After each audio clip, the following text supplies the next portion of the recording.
സംസ്ഥാനത്ത് പല സ്ഥലങ്ങളിലും രാത്രി മുന്നറിയിപ്പില്ലാതെ വൈദ്യുതി നിലയ്ക്കുന്ന സംഭവത്തിൽ വിശദീകരണവുമായി കെ.എസ്.ഇ.ബി. ഈ വിഷയത്തിൽ അധികൃതരുടെ അറിയിപ്പ് ഇങ്ങനെയാണ്.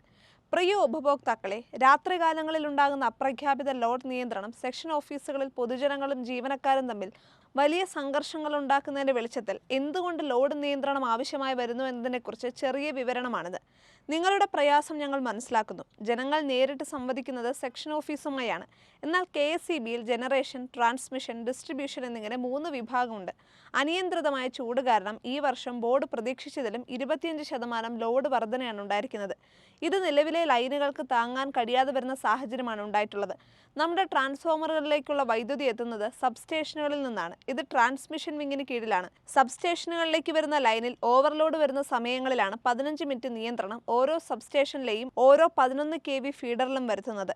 അല്ലാത്ത പക്ഷം ലോഡ് താങ്ങാനാവാതെ 110 kV, 66 kV, 220 kV ലൈനുകൾ പൊട്ടിവീഴുന്ന സാഹചര്യമുണ്ടാകും. ഇത് ഗ്രിഡ് മുഴുവനെയും ബാധിക്കുകയും കേരളം മുഴുവൻ ഇരുട്ടിലേക്ക് പോകാനും കാരണമാകാം. ഇത് ഒഴിവാക്കാനാണ് അപ്രഖ്യാപിത ലോഡ് നിയന്ത്രണം ഏർപ്പെടുത്തുന്നത്. ഈ വിവരം സെക്ഷൻ ഓഫീസിലുള്ളവർക്കും ആ സമയത്ത് മാത്രമേ ലഭിക്കുകയുള്ളൂ. അതുകൊണ്ടാണ് മുൻകൂട്ടി അറിയിപ്പ് നൽകാൻ സാധിക്കാത്തത്. ഈ നിയന്ത്രണം ലോഡ് കുറയുന്നതുവരെ തുടർന്നുകൊണ്ടിരിക്കും. അതുകൊണ്ടാണ് രാത്രി പല സമയത്ത് ഇങ്ങനെ ഉണ്ടാകുന്നത്. ഇനി 15 മിനിറ്റ് മാറ്റി 30 മിനിറ്റോ 45 മിനിറ്റോ ചെയ്യുമ്പോൾ ഉണ്ടാകുന്ന വിഷയം കൂടി വ്യക്തമാക്കാം. നമ്മുടെ മിക്ക വീടുകളിലും ഫ്രിഡ്ജ്, AC, ഇൻവെർട്ടർ എന്നിവ ഉണ്ടാകും. അരമണിക്കൂർ കറണ്ട് പോയി വരുമ്പോഴേക്കും ഇവയെല്ലാം ഒന്നിച്ച് ഓണാവുകയും നമ്മുടെ ട്രാൻസ്ഫോമർ ഓവർലോഡ് ആകുകയും ഫ്യൂസുകൾ കത്തിപ്പോവുകയും ചെയ്യാൻ സാധ്യത കൂടുതലാണ്. അതുകൂടി കണക്കിലെടുത്തുകൊണ്ടാണ് 15 മിനിറ്റ് സമയമാക്കി ലോഡ് നിയന്ത്രണം വെച്ചിരിക്കുന്നത്.